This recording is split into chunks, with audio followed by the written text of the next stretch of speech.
Muy buenas tardes. Soy Héctor de Mauleón. Le agradezco que nos acompañe nuevamente en una emisión de El Foco.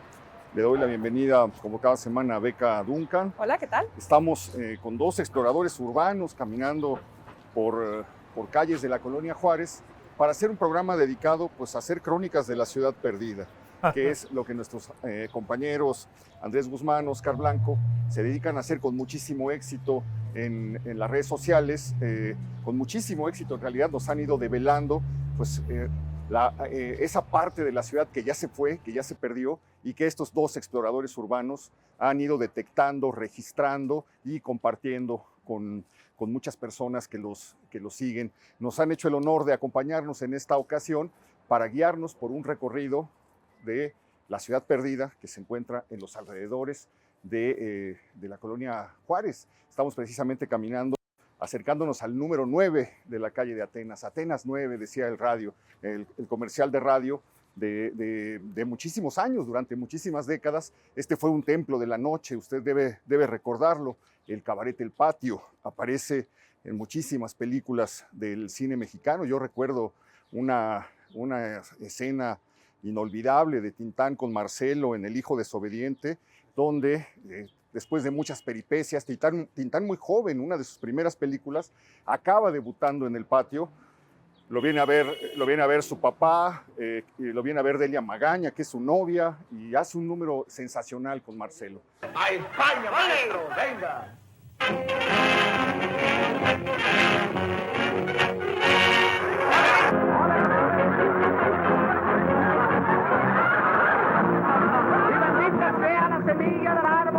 Sacado la madera para hacer el mango del martillo con el que clavaron la pila donde te bautizaron, Garbosa. Ay, ay, ay, ay, ay, ay, ay, ay, ay. Bueno, pues estamos en un lugar del que quedan solamente ruinas, pequeños restos del esplendor que tuvo. A mí me gusta muchísimo pensar, esto se abrió en 1938, pero me gusta muchísimo pensar en una noche de mayo, a las 11:30 de la noche de 1947, en el que se celebró la primera entrega de los Arieles en este lugar.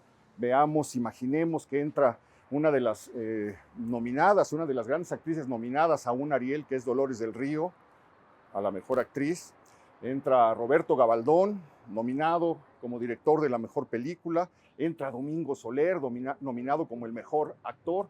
Y entra una actriz que a mí me encanta, que es Carolina Barret, uno de los actores de reparto del cine mexicano, que aparece su cara en todas las películas y nunca sabemos bien quién es. Esa noche recibe un Ariel como la mejor actriz de reparto a cuadro, y pues todo rutilante, todo iluminado, los grandes coches de la época de la Guerra Mundial, de la Segunda Guerra Mundial, y el paso de estas estrellas de la época de oro del cine mexicano en una ceremonia en la que el maestro de ceremonias iba a ser precisamente don Andrés Soler.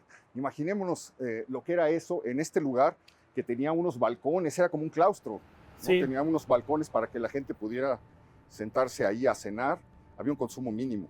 No, era como costaba 20 pesos el menú, incluía la cena y el show. A ver. El show.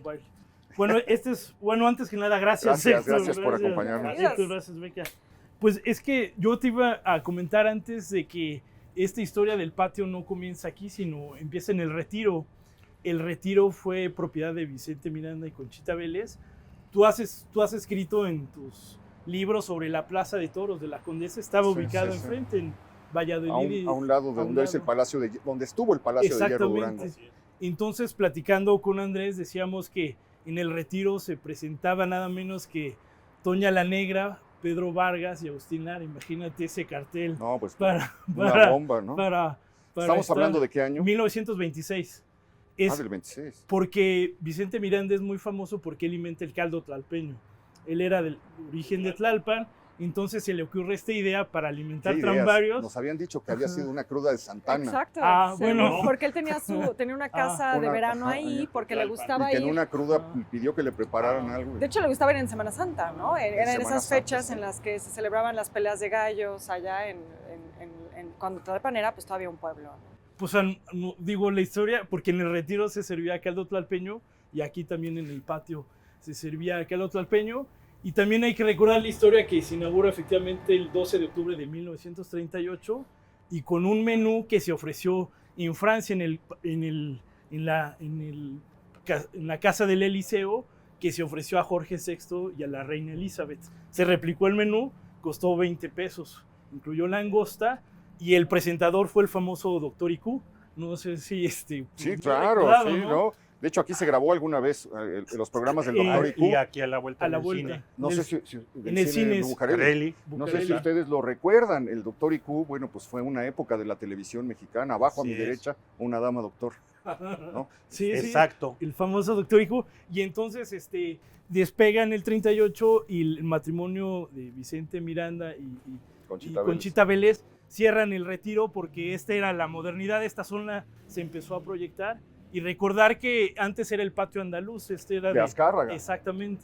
Entonces, bueno, Beca, que le gusta mucho la arquitectura, unos dicen que Carlos Crombé es el autor de este edificio. El autor de varios cines. Sí, lo que decir, no sería raro porque él era un gran arquitecto de cines, entonces sería lógico que hiciera un centro nocturno. El colonial. Sí. Él hacía, claro, hizo varios... El Variedades. El Alameda, claro. Y de hecho él era ya muy especialista en un género de la arquitectura que se volvió muy, muy famoso para los cines, que eran estos cines que tenían una temática, exacto. Entonces no sería raro pensar que hiciera esto con este estilo neocolonial completamente andaluz, ¿no? Es maravilloso. Mira, temática. Exacto, con la temática como lo hacía en los cines. Quedan unos resabios ahí, no sé si deberíamos incluso comentarlo para no ponerlos en riesgo, pero quedan ahí pues unos resabios de los azulejos originales tan de moda en ese tipo de arquitectura de los años 30 que vamos a encontrar un poquito más adelante en el edificio Gaona, pero era la decoración que trataba de imitar el viejo estilo colonial, el viejo estilo virreinal,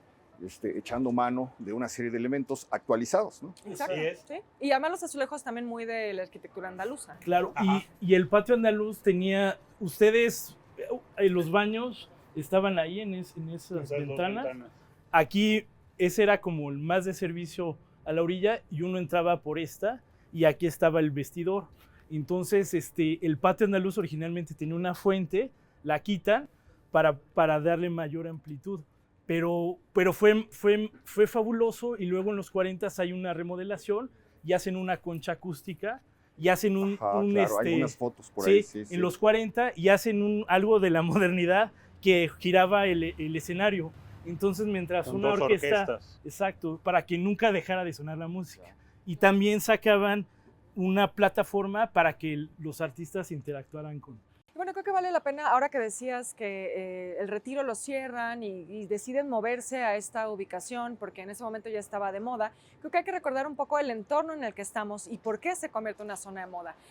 Comienzan a abrirse más periódicos, esta es la zona de los periódicos, el Universal, el Excelsior, están aquí desde 1916, 17. A medida que van avanzando las décadas, se abre también el Novedades, que va a ser un periódico muy importante. Desde luego, bueno, la XCW no está tan lejos, pero también hay que recordar que en la Lotería Nacional se hacían muchas transmisiones de radio, que también está a unos pasos. Entonces, bueno, va a ser una zona donde, bueno, también la primera estación de televisión va a ser aquí mismo a unos pasos en Bucareli. Entonces, va a ser un lugar que va a estar muy vinculado al espectáculo, al ámbito intelectual, ¿no? Es una zona donde uno podía encontrarse a escritores, poetas, Bucareli debe haber sido una locura. ¿No? La afición, el primer Novedades, Excelsior, el Nacional, la prensa, el era Universal. Se le decía la esquina de la información. Exacto. Era la calle de los periodistas, era una calle muy, muy, muy activa y pues estamos muy cerca del Waikiki. Sí, el Waikiki también, en la esquina, digamos, de Bucareli y Reforma. Sí. En ese primer tramo estaba el Waikiki, el gran y célebre cabaret de los 30s, 40s, y luego se abre en 1938, ya se instala aquí este centro con un cartel de lujo, porque todas las estrellas de ese momento debutan aquí. ¿Se sabe qué fue la primera noche? ¿Quiénes vinieron? Sí, pero tengo la lista, pero son artistas muy de la época, o sea, pues no nos suenan... Emilio Tuero. Sí, pero está más registrado hacia Edith Piaf. Los internacionales que llegaron después. Sí. Digo, hay una lista de 100. Sammy Davis Jr., ¿no? Se presenta aquí, claro. También ustedes que fueron al Comité Olímpico, hay una anécdota muy famosa que se celebraron los Juegos Olímpicos en Londres, ¿no? En el 48, y el capitán Humberto Mireles, que ganó Mariles, perdón, con 2 de oro y 1 de bronce, y el caballo Arete, que dicen que la crónica de la época relata que lo metieron al caballo, que estuvo aquí el caballo, no lo dudo y que fue un éxito. La gente se arremolinaba porque, como Andrés decía, había una luz, ¿no?, que iluminaba. Un reflector que anunciaba cada vez. Y la gente, las grandes, salían en los coches, había como una especie de alfombra roja, bajaban a la gente ataviada con frac. Sí, porque era de etiqueta en los primeros años. Muy rigurosa, sí. Y las mujeres con abrigos, con vestido largo. Las pieles, ¿no? Y una vez dicen que se perdió una piel muy costosa porque era la gran cantidad de abrigos, pero hay que imaginarnos esto con reporteros, con fotógrafos.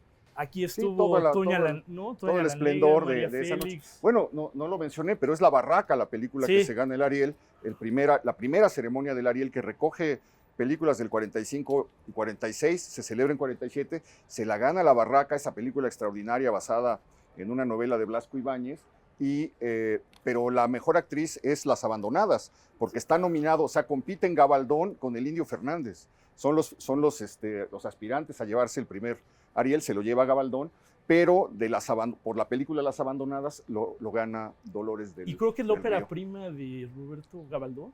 Sí, La Barraca, con ese se estrena. Y bueno, pues va pasando el tiempo, ya tenemos que llegar inevitablemente a hablar de que al paso de los años, en este lugar, se presenta en México Rafael, el cantante Rafael. En el 68. Y este es el lugar de los éxitos de José José. Hay por ahí, acabo de ver en la mediateca de Lina, una foto de José José en 1974, sí, que perfectamente joven en el esplendor, cantando, con sus mancuernillas, vestido de negro, que estaría cantando El Triste, estaría cantando... Aquí es donde debuta, sí, ¿no? Exactamente, aquí es donde debuta, sí. El 9 de julio de 1970, aquí ocurrió la magia. Yo creo que ha de haber sido impresionante, porque recordar que él fue al OTI, no al OTI, al de Festival de Música del Caribe. En marzo del 70. Ajá. Y fue un éxito. Y él había iniciado en el 69, va al show de la hora de Mauricio Garcés, ahí conoce a Nel, pero aquí fue el 9 de julio, empezó la historia, ¿no? Sí. Hay video inclusive en internet, la gente que busque, es impresionante. Esa escena del ferrocarrilero, bueno, pues ya es inmortal, pero este es el lugar en donde crece durante la primera década, que es la década fuerte de su vida, de 70 a 80, y donde empieza la caída también de José José. Y luego, pues, ¿qué pasa con el patio? Yo recuerdo que tendrá esto desde los 90, 94. 94 es cuando lo cierran, ¿no? 94 sí. Cerró. Y cambió de dueño después, ¿no? Sí, es que hubo Vicente Miranda muere en 1951 cuando va a ver a su amigo Pedro Corcuera en el famoso edificio. Creo que han pasado por ahí. Bueno, ya no existe en Reforma y a un costado de la Lotería Nacional. Y él tenía sobrepeso, bueno, es donde está el Hotel Meliá, ¿no? Un edificio que se cayó en el terremoto. A raíz del 57. El Corcuera, sí. Entonces va a ver a su amigo y no servían los elevadores. Y luego tú mencionas siempre, Héctor, las casualidades de la vida, ¿no? Cuando mencionaste lo de Ignacio López Tarso, estas casualidades, por no haber elevador sube las escaleras y muere de un infarto fulminante, ¿no? Entonces era el gran showman, yo le diría, de los 50. Dices casualidades. Hace una semana tuvimos en las manos el Ariel de Dolores del Río. Claro, por Las Abandonadas. Por Las Abandonadas. Exacto. Y ahorita estoy teniendo en cuenta que venimos a este lugar, que es donde se lo dieron. Sí. Lo tocamos, la estatuilla, ¿no? Sí. Todo se conecta. Sí, todo sí. Y entonces cambia de dueño, Conchita Vélez se queda al frente con su familia, y luego en el 69 cambia de dueño. Primero es Pepe León, un empresario que tenía La Posta Argentina, un restaurante muy famoso, y él trae a Sara Montiel y a Rafael. También hay una anécdota muy famosa que Rafael baja del avión y extravía su maleta, y entonces no tiene vestuario, entonces van a una camisería aquí cerca del Metropolitan y solo había pantalón negro y camisa negra. Entonces era muy irreal que un artista saliera así. ¿Traes una carta? Sí, esta es una... Bueno, algunas fotografías, estas son de los 80s. No, bueno, te digo que sí, hacemos cosas como de espiritismo, ¿no? Este es José José. Este es Maribel Guardia, así era como el capitán estaba vestido. Pasemos a la carta. La carta. Mira, nada más. Fíjate que yo me voy a pelear contigo porque yo encontré una carta, bueno, es que esta debe ser más antigua. Me encontré una carta donde dice consumo mínimo 30 pesos. La cuba costaba 7 pesos y los cócteles 8 pesos. No sé si... Este es de los 80. No, es que esta es una carta más.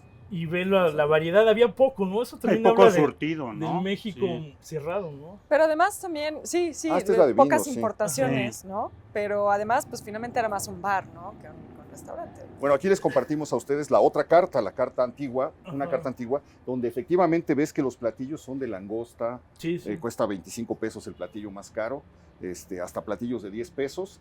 Me llamó la atención la cuba libre, 7 y los cócteles 8. Los cócteles que uno quisiera. Aquí en esta carta pues estamos encontrando cosas, eran los viejos pesos, ¿no? De 24,150 pesos, 28,000 pesos la botella de Chivas, el coñac, 39,000 pesos, 46,000 pesos el Martel, Cordon Bleu, los rones, el añejo 10,000, ginebra, champaña 50,000 pesos la botella. 50,000. La botella de champaña y bueno, los vinos importados. Y no había tequila, ¿no? Que no estaba de moda en esas No, fíjate, épocas. ni el mezcal, aquí Ni no el aparece mezcal. ni tequila ni No, mezcal. el mezcal se empieza a poner de moda como hasta los 90s, Exacto. 2000s, ¿no? Los niños, ¿no? Sí. Chablis. El mezcal era lo que se tomaba en los pueblos, Exactamente. No era algo que se Bueno, tomara pues en es la un ciudad. gran- Y aquí un agitador, no. Qué imagínate aquí bonito. para... Este sí es una joya, ¿eh? Patio Atenas 9. No. Y también eso que hablabas de Los son cerillos. cerillos, noche de gala, Claro. ¿no? En En Todos ese tiempo los se lugares acostumbraba, tenían, ¿no? sí. Sus cerillos. Esta es una Ah, joya, ¿eh? Esta es una joya. Noches de gala en el ambiente más exclusivo de México. Disfrute usted nuestra alta cocina internacional, el dibujito, el sello del patio, la dirección Atenas 9, su teléfono cuando eran solamente 535-3904. Eran, 5 números, ¿no? era ¿Te la, acuerdas? la- Sí. la prehistoria, ¿no? Eran 7 números. Sí, sí. Ujú. Oigan, y hablando de las estrellas que pasaron por aquí, creo que tampoco podemos olvidar a Juan Gabriel, ¿no? Sí, Juan Gabriel sí, también sí. pasó por el Sí, sí, escenario sí, del sí. patio. No, y Edith Piaf, Ustedes han logrado Sabe- entrar, saben cómo está ahora. Sí. ¿Y por qué cerró? Ya creo que te interrumpí. ¿Por qué cerró? Pues es que van cambiando de dueños. La familia Aguirre lo administra del 69. Muere Francisco Aguirre en el 79. Lo deja su esposa y con su hermano. Y de los 80s es la última época de esplendor, como dice Beca, Son Juan 10 Gabriel, años, 14 años. Vicky Carr, Ray Conniff, todos estos artistas.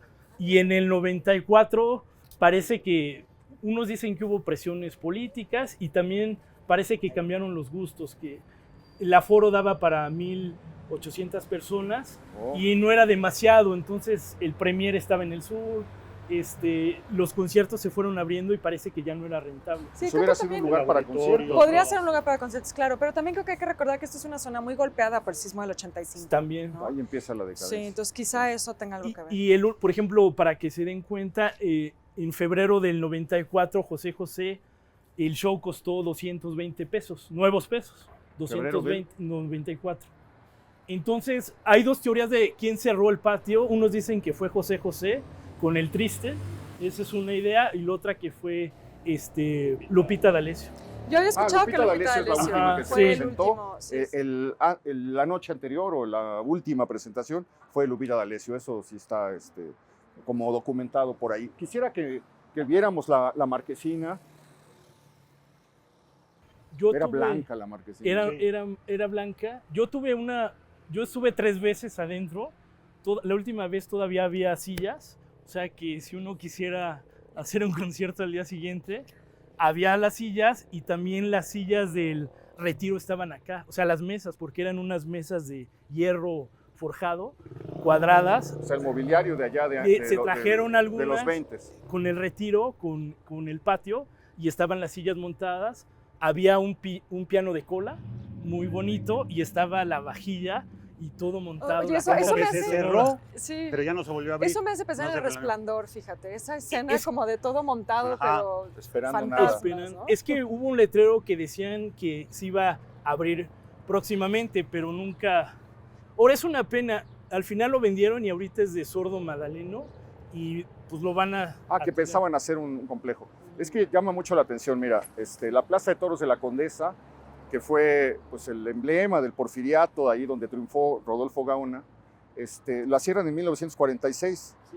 En 1946 la derriban y lo que hacen es el Palacio de Hierro, que luego derriban. Entonces estamos viendo cómo la ciudad va cambiando, se va transformando y cómo todo el entorno de lo que estaba alrededor de la plaza cambió. Eran lugares para toreros, estaban muchos prostíbulos, había bares muy famosos, había antros, La bandera. etcétera. Todo eso muere, todo eso se transforma, se van desplazando los lugares y bueno, pues estamos viendo ya la ruina de un México pues ya muerto, de una ciudad perdida.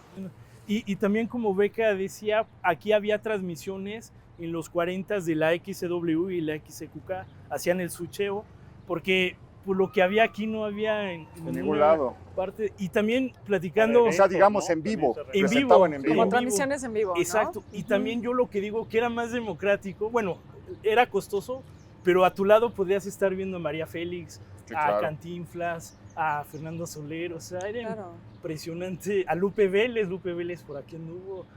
Yo creo que yo viví por acá en Bucareli 66, muchos años, y se me hace una tristeza que no haya algo para salvar o la crujía. Bueno, es que eso sería maravilloso, que se conservara al menos la fachada, o ¿no? alguna- Digo, revivirlo podría ser más difícil, pero es como estos lugares como el Cine Orfeón, ¿no? Sí, Que sí, son, la historia de no, son México lugares está acá. que deberían preservarse aunque bueno, sea pues las es marquesinas contemporáneo en del la Cine fachada. Orfeón, porque el Cine Orfeón Sí. es del 38. Ujú. Sí, Bueno, vamos a caminar Sí. hacia la esquina, ahí está otro de los edificios que quedan de aquel México, de aquella ciudad perdida, como dirían nuestros amigos. Ustedes los ubican, andan caminando de noche por la ciudad y compartiendo imágenes. Bueno, no se vaya, todavía tenemos mucho que ver.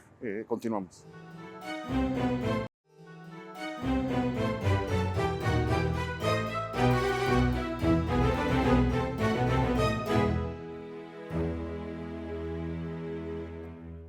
Estamos también en una zona que históricamente dejó una marca en la vida de la ciudad. Estamos en la zona donde se recrudeció la Decena Trágica, a unos pasos de la Ciudadela, a unos pasos de donde Felipe Ángeles estableció su cuartel o emplazó sus cañones y comenzó a tirar para acá. Todos hemos visto alguna vez la foto del reloj chino partido en dos, este obsequio que se hace en las fiestas del centenario de 1910 y que 3 años después queda completamente partido en el momento en el que antes caían bombas, ahora caen mentadas.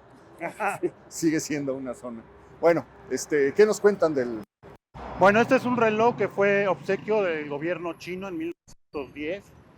Llegó vía Acapulco en un barco, tardó 7 meses, venía con un embajador chino que él quería presumir del trabajo que costó haber llegado a México, ¿no? Que el barco estuvo a punto de naufragar en una tormenta, que se perdieron de rumbo, que a lo mejor no iban a llegar. Y bueno, pues en 1910 lo arman y todo, y que queda con las manecillas. El reloj es el mismo que sigue ahorita. De la Como tú Esmeralda. dices, ajá, como tú comentas, presumen que tiene muy buena, que está siempre a tiempo. Y bueno, como tú comentas, en la Decena Trágica, pues quedó destruido lo que es la torre. Tardó 8 años en que lo volvieran a arreglar y se arregla para 1921. Me llama mucho, aquí yo siempre que ando por esta zona me acuerdo de ese relato del general Urquizo, de cómo les mandan a hacer una carga por la calle de Morelos. Ellos vienen por Reforma y les dicen, pues carguen en caballería por Morelos para llegar a la Ciudadela. Y cómo los barren y queda el reguero de cuerpos a lo largo de la calle de Morelos, y él se salva porque logra meterse en el quicio de un edificio, en el quicio de una puerta, Sí, de una construcción. y salva la vida en una de las acciones que fueron más mortíferas durante la Decena Trágica. Y ahorita lo vamos a ver más adelante, porque la Decena Trágica quedan muchas huellas y muchos recuerdos de la Decena Trágica en los lugares que ahora vamos a caminar. Pero pues ahora nos encontramos frente a un edificio que pertenece a otro momento histórico y que también pues ya forma parte del devenir de la ciudad, que es el edificio Gaona, propiedad de este torero famosísimo, al que Huerta admiraba, que triunfó en España, que acabó sus días en medio de la tristeza, de la amargura, volviendo su nombre muy hosco, muy atormentado, en medio de pues, muchas leyendas alrededor de su vida. Él muere en 1975, sí. lo hereda su nieto, y es el que dejó de darle el mantenimiento y todo, y de ahí viene ya la decadencia. Esto es del 26, 24. Del 24. Hay una historia que dice que él construyó esto para la gente que trabajaba para él. Sí. ¿Es verdad esto? Yo había escuchado eso y he leído, pero Andrés decía que no, que lo rentaba, ¿no? Que no necesariamente. Desde el principio. Pero era un poco como la idea de la mascota, que también lo hicieron para sus trabajadores, que está aquí adelante, de la cigarrera. Es un arquitecto Herrera. Torres Torrija. Ajá. De los Ángel hermanos. Torres. Sí, Ángel Que hizo Torres Lecumberri, Torrija. el hermano de los Exacto. Ajá. Ahí está la placa, Aquí Ángel está. Torres Torija. Y hermano, ¿no? De El Manuel. Exacto. hermano, sí. Inicia 1924. la construcción en el 22 y ya finalmente lo terminan entre 24 y 25. Pero sí, efectivamente, lo que es interesante también de Bucareli, hablando del mascota, el Vizcaya y el Gaona, es que va a ser la primera calle donde vamos a encontrar el concepto de departamentos en la Ciudad de Exactamente, México. ese fue el Eso primero. realmente no existía antes. Entonces, pues sí, van a ser los primeros edificios en la Ciudad de México, junto con el Balmori de la Roma, que van a traer ya este concepto de departamentos que antes no existía, ¿no? Tengo entendido que fue el primero con 23 casas de 2 pisos que está dentro y 40 departamentos más los locales de alrededor. Exacto. Era de gran lujo. Ahora nos parece muy normal que haya estos edificios con tiendas y centro comercial. Pues vemos los elementos, Beca, ya característicos de este tipo Así es. de arquitectura, el rescate del tesonte, el reuso de la reutilización de la cantera, volver a decorar con escenas de aire vegetal, ponerles decoraciones de ese tipo en reminiscencia pues, a la gran arquitectura barroca mexicana. Y la Talavera, que también vimos en el patio, aquí va a estar muy presente, también se le conoce como el edificio Virreyes, porque vamos a encontrar muchas imágenes ¿Por qué no nos acercamos al de portón? virreyes. Exacto, 9 virreyes a lo largo de la fachada hechas con Talavera. ¿Por qué solo pero 9? No se sabe. No sé por qué solo incluyen 9, pero bueno, es una época en la que además esto tiene mucho que ver con el proyecto revolucionario, es un momento en el que se están recuperando las raíces históricas de México, entonces a la par del indigenismo que vamos a encontrar, por ejemplo, en la pintura de Diego Rivera o de estos exponentes del muralismo, pues en la arquitectura vamos a ver una reacción que va a ser más hacia lo neocolonial, ¿no? También en esta búsqueda por el origen de México. Sí, y también, pues es yo creo distinto, ¿no? Las casas de 2 pisos atrás y los departamentos es como una forma distinta, ¿no? De convivir casa con departamentos. El primer Mítica. Una cosa así, pues sí, exacto, como el el Reforma concepto. 222 y ese tipo de cosas. Exactamente. ¿Habrá sido así tan Pues, espectacular? Pues sí, Pues creo era muy que moderno, ¿no? Era muy moderno tener estos usos mixtos. Hay que pensar que también muchos de estos edificios construidos en esa época van a ser también de los primeros en tener cocheras, ¿no? O sea, realmente van a ser edificios muy, muy modernos, aunque hoy no nos lo parezca. Y se ve que muchos están ya abandonados, con las ventanas rotas, en la oscuridad, sin cortinas. ¿Qué ha sido? ¿Cuál ha sido el destino? Después del de este 75, yo lo que tengo documentado es que fue invadido, empezó a ser invadido. En el 70, Sí, después de la muerte de Gaona. Después de la muerte, entonces eran departamentos grandes y todo, y te rentaban una habitación a 2 o 3 personas. Como vecindad. Ajá, un entonces poco, empezó ¿no? a llenar y todo, y de ahí es cuando han venido los procesos de desalojo, que ha habido 3. En el 2014 hubo uno muy fuerte, que entraron como 200 personas, hubo golpes, hubo heridos, y hubo más de 70 personas detenidas. Lograron sacar a casi a todos, pero quedaron 9. Y fue hasta el 2017 que los logran sacar. Ahí les pagaron, les dieron, tengo entendido, como 200,000 pesos o algo así. Y también parece que el edificio presenta hundimiento diferencial, entonces Pues, no pueden, todos lo están reparando.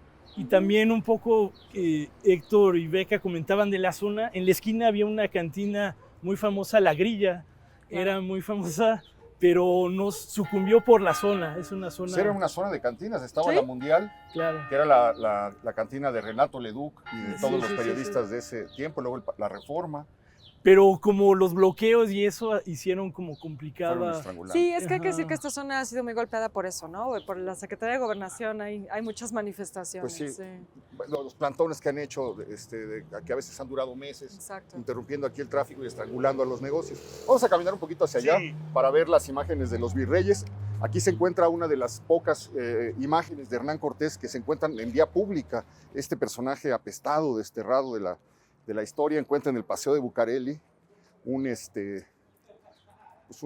último recuerdo. Estaba yo pensando en lo triste que fue el caso de Gaona, porque él inventó, bueno, pues era el ídolo en los años del centenario. Él inventó un De los pase mejores que se toreros, llamaba el ¿no? centenario. Y de los tres Inventó mejores la en gaonera, Europa. fue Sí. a Europa, triunfó y la fatalidad lo alcanzó allá. Se casó con una actriz o una que era como tiple, muy enamorado, y luego lo abandonó y él regresó muy amargado, rodeado de leyendas que decían que lo había dejado porque era homosexual, cosas que le fueron amargando la vida. Y de hecho cuentan quienes lo conocieron que terminó sus años en medio de una gran tristeza, porque después de haber conocido la cima, llegó al fondo del abismo. Y dejó pues estas instituciones, unas gaoneras que son unos tacos famosos, porque le decían el Califa de León. Así es. Y también como en la Plaza de Toros de la Condesa fue el gran triunfador, ¿no?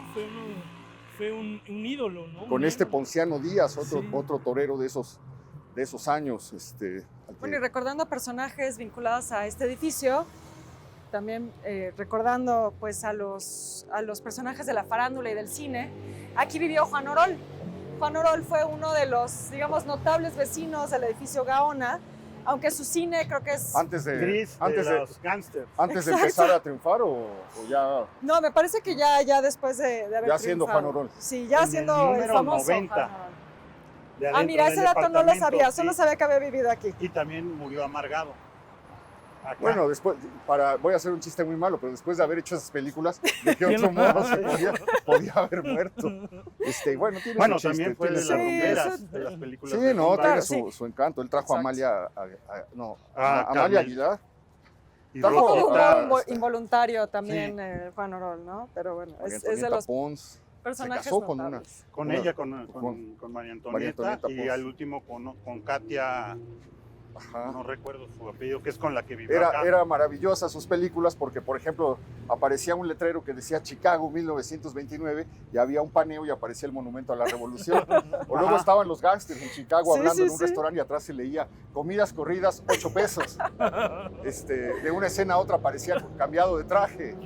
En una estaba con un traje claro y de repente en cambio de cámara aparecía ya con un traje oscuro. Y le decían, oiga, ¿por qué salió con un traje oscuro? Bueno, después de matar a tantos me tenía que ponerme de luto. Bueno, pues son escenas, anécdotas del cine mexicano. Y aquí estamos ya.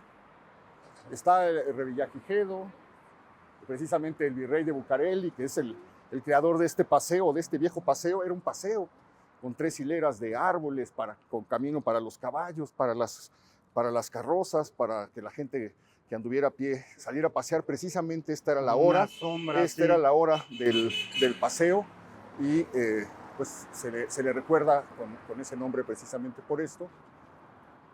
Bernardo de Gálvez es el autor del Alcázar, de Chapultepec.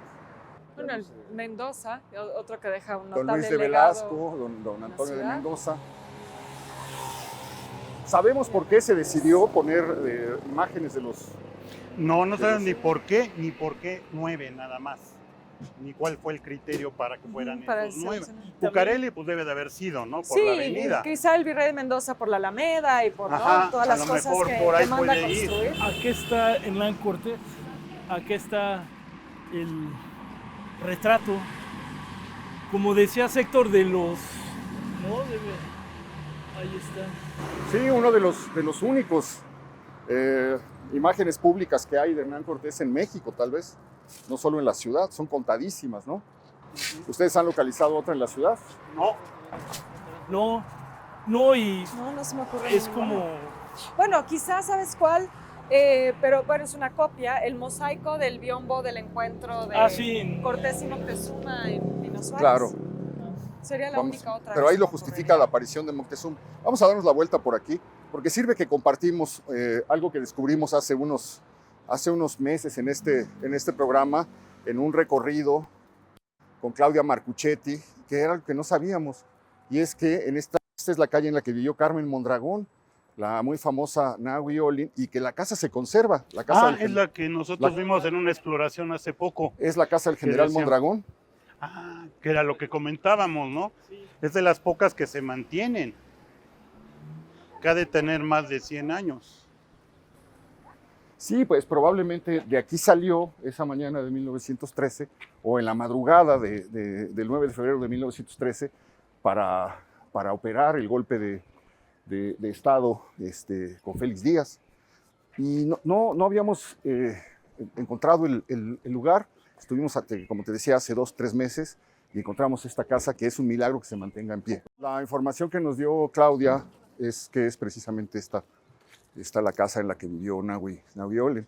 Está pues completamente en ruinas, los ventanales están deshechos, sin cristales, perdió las vidrieras, se alcanzan a ver techos caídos, el revestimiento de los muros pues ya se vino abajo, pero bueno, pues es un lugar que merecería ser rescatado por el pasado y por la historia que tiene ahí. Y fíjate, yo aquí tengo dudas de la cronología, Héctor, porque fíjate que José Emilio Pacheco decía que Nahui Olin ya en sus últimos años, hemos pasado por la casa, vivía en la San Miguel Chapultepec, él da la dirección.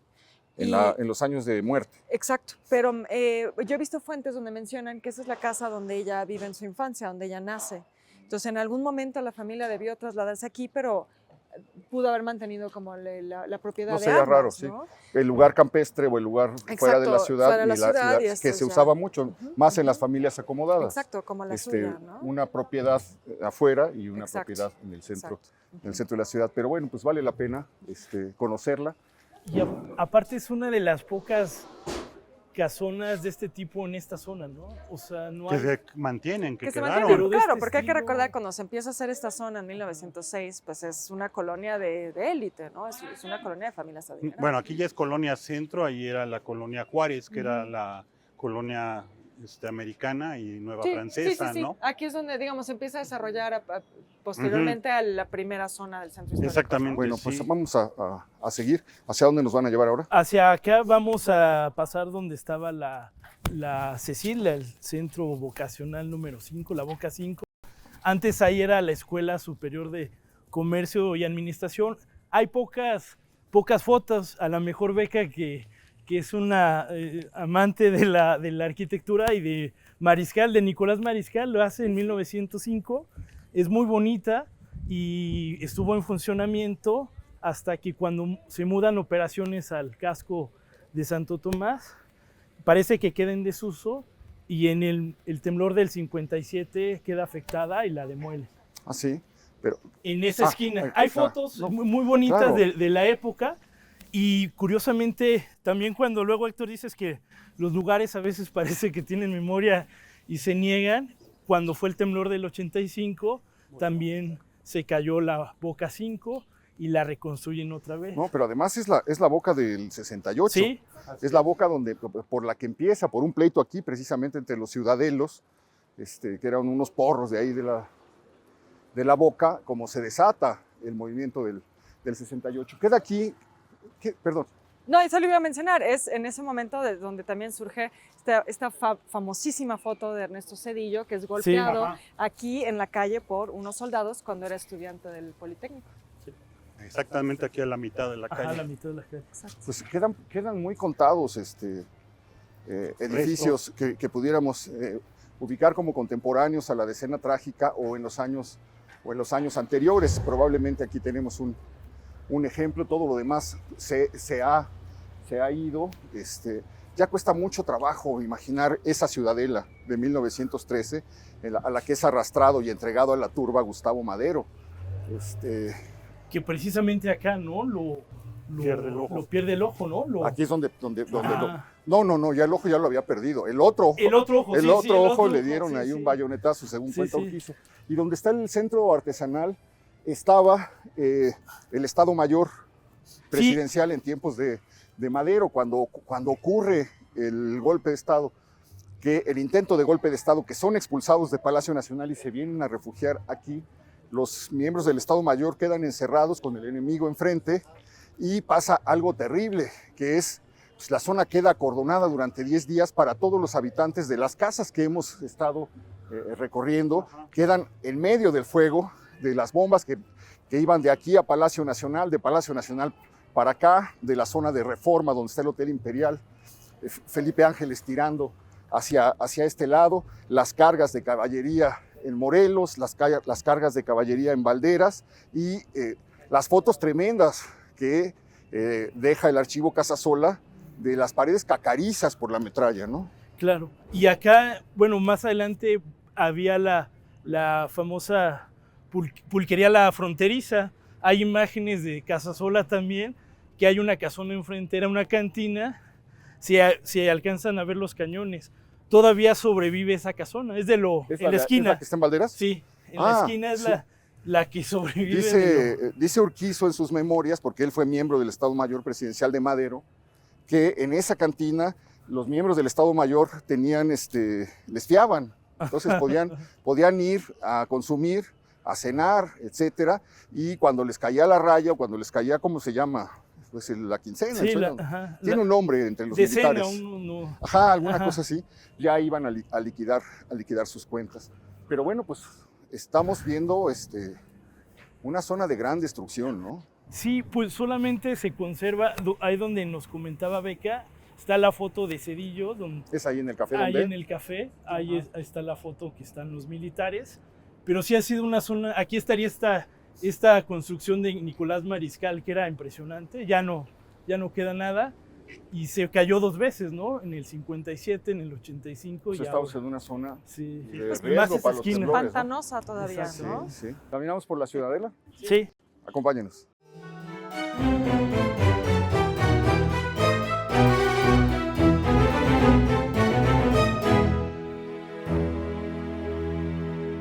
Y pues, Andrés, Óscar, es imposible caminar por la Ciudadela sin pensar en la escena trágica, sin pensar en febrero de 1913. Decíamos que donde hoy es el mercado de artesanías estuvo el cuartel de los guardias presidenciales, y a mí eso me parece un momento muy emocionante, porque cuando es el golpe, cuando es el cuartelazo, los guardias presidenciales quedan encerrados, pero siendo leales a Madero, mientras los leales a Mondragón y a Félix Díaz se apoderan de la Ciudadela, y entonces ellos se enfrentan durante unas horas a los otros, pero pues es imposible hacerles frente por la superioridad numérica, y finalmente tienen que rendirse. Pero las horas de heroísmo que se vivieron aquí me parece algo muy, muy emocionante en esos días. Y bueno, pues estamos caminando precisamente.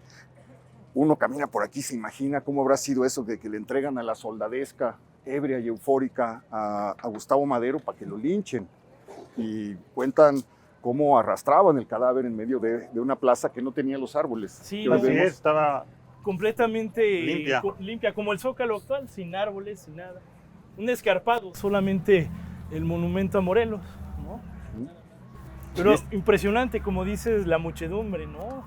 Los bien gritos, enardecida. Sí, os deben haber sido días durísimos. Y luego ya cuando uno compara las fotos que hay de cómo quedaron las casas de Valderas, de cómo quedó la Guay, sí. Completamente devastadas, cuando uno piensa lo que vivió la gente que permaneció 10 días sin alimentos, sin agua, sin luz, sin teléfono, sin médicos, los relatos de cómo hacinaban los cadáveres en las esquinas para prenderles fuego mejor y quemarlos. Entonces pasaban las piras, y cuando alguien tenía que salir, se tenía que atrever a salir corriendo, se despedía de su familia porque no sabía si iba a poder regresar, y salir corriendo en medio de las bombas y de las balas. Se pactaron treguas, pero no las respetaban. De repente decían, vamos a hacer una tregua de aquí a las 6 de la tarde, y a las 2 horas empezaba por alguna razón el tiroteo de nuevo. Ha sido, creo que en toda la historia de la Ciudad de México, tal vez la conquista, los meses de la conquista. Sí. La matanza de Tlatelolco. Pero sí. Pero este momento de 10 días de horror, pues es algo completamente inédito. Sangriento. Y de angustia, ¿no? Por la supervivencia, ¿no? Bueno, y a propósito de los periódicos, de Zona de Periódicos, quien narra muy bien todo esto va a ser Jacobo Dale Vuelta, Héctor, este reportero que era en ese entonces el reporter, como decían, ¿no? El reporter del Imparcial.